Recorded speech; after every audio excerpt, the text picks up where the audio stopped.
So I'm sure you've all seen by now. Uh, you know, we were expecting tomorrow the hearing officer for the ethics complaint I filed against David Faber. We were expecting to hear tomorrow on the sufficiency, on the case law that would allow us to move forward on if any of my claims had anything substantial to them.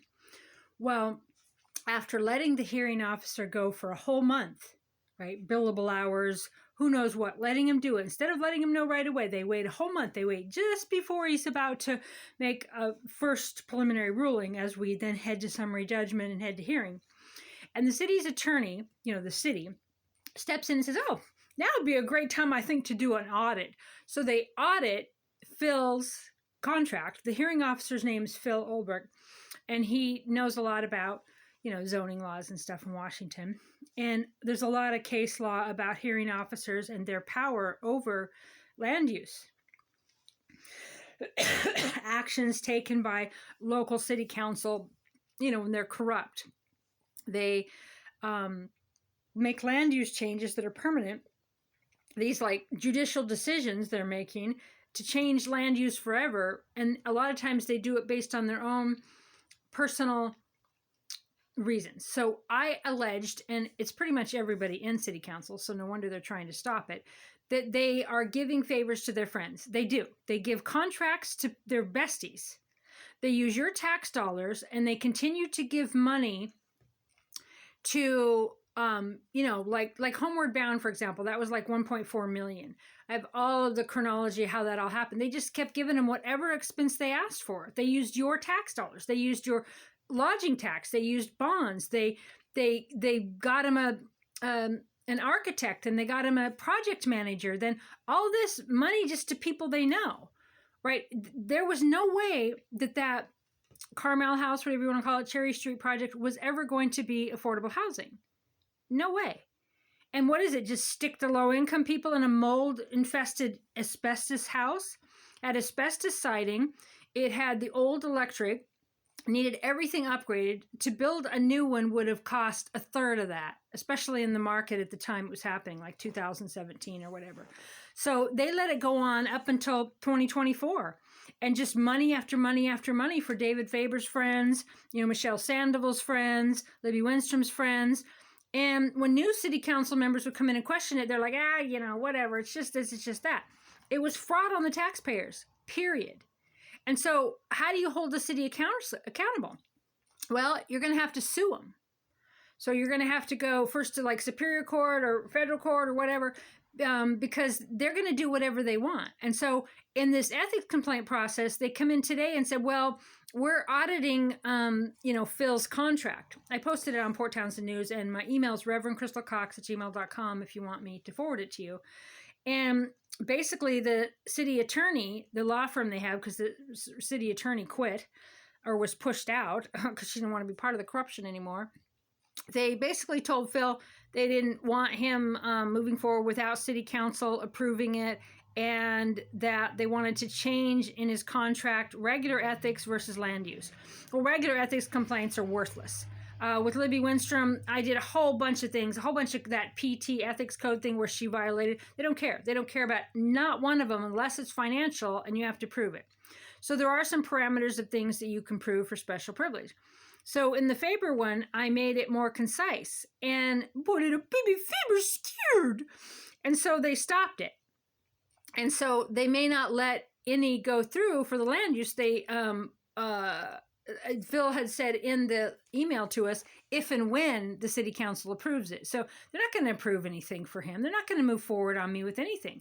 They've stopped me at every single thing I've tried to do to warn the public about what city council members are doing to you.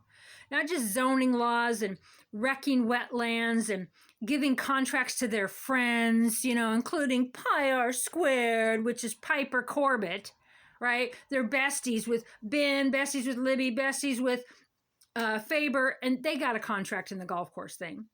And so they give their friends money, they give special privileges, and when someone like me complains, they stop me. So you guys are going to have to take control of this if you want to stop what's going on in Port Townsend.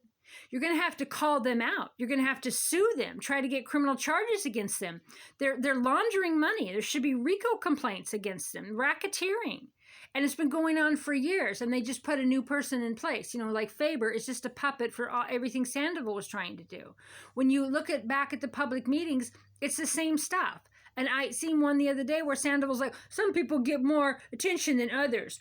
And, you know, she said about that short stuff. They don't like the old families. They don't like the old ways. They don't like the hippies and the small farms. And they say that.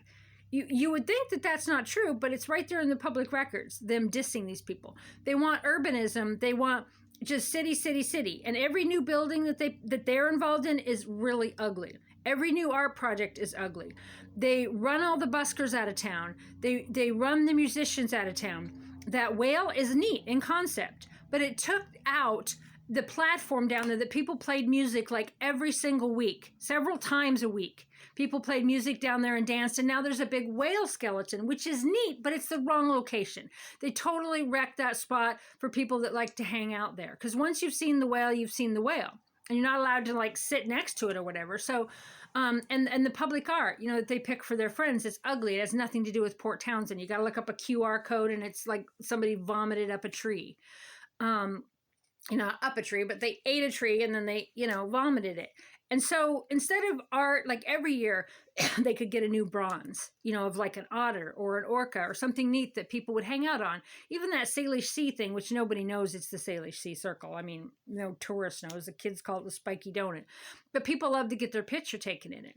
And the otters down there by the Maritime Center are so neat. And so if they did something like that, they're deranged. The people in city council are deranged. They think that's art, right? And they force it on you to think it's beautiful. You look at the beautiful bay and the mountains and you go, well, how is their concept of art?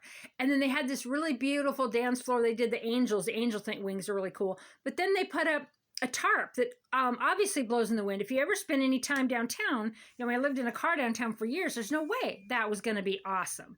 And so it's you know, didn't last. So then they just drape big dumb lights, and then they have these steel poles, these silver metal poles. So, which downtown Port Townsend has those green ones, and they're kind of like, you know, Harry Potter, kind of like old London fog, misty, cool. But everything this city council touches is just crap, pure crap. And so now we got just these silver, just raw stainless steel looking poles just going up. They have no art to them. They didn't like wrap them in, you know, like nautical rope or do anything interesting. They don't at all. They rip out bushes downtown. They don't put anything new. They rip out trees, and the new trees they put in, they don't even bother to cut off the dead. It's like these people have no conscience. They have no heart. They have no soul. They're like soulless people running Port Townsend, but they're also like the mafia. They're dictators, and whatever they want goes. They'll just vote on it. They don't care what the public says. David Faber's in charge. I have shown he has violated the law. And what he did to violate our rights at the permitted press conference and the open meeting laws, Morrow also did, and so did Olson. And so because they keep protecting themselves, we're going to decide on our own ethics complaint, we're going to stop this. Because they keep doing that, more and more people are going to have to sue them all, because for your rights discrimination, because they're not going to give you your rights. They don't care. They've spent so much money during COVID. They get tons of grant money, and they're like, yay, $35 million to the peninsula to create jobs for you, right? They get to decide what jobs to create for you to do slave jobs. Meanwhile, Morrow gets like $200,000 a year. And why are these city council members doing that? Are some of them altruistic, or are they just doing it? I mean, because there's no pay really in it. They're doing it to affect change, and change they want based on their own politics. Okay, so it's kind of supernatural in a way to me, like Emily Dickinson and the fairy tree and stuff there. What they want to do to the golf course, they want to destroy wetlands. They want to destroy big, huge mountain views with, they're like, oh, we're not going to put in mega mansions. Well, they're leaving it open for, were they going to live forever? They're going to always be in council. They're leaving it open for other people to do that. And for David Faber's development friends, they clearly have conflicts of interest. But they protect each other, just like the judicial system here is. They're totally above the law. They run over my rights. They run over your rights in the Jefferson County courts. And you have to have the money to appeal to a higher court. So you have to have the money to sue them. To hold them accountable, you have to have a lot of money. So if you win the lottery, you know, sue everybody in town.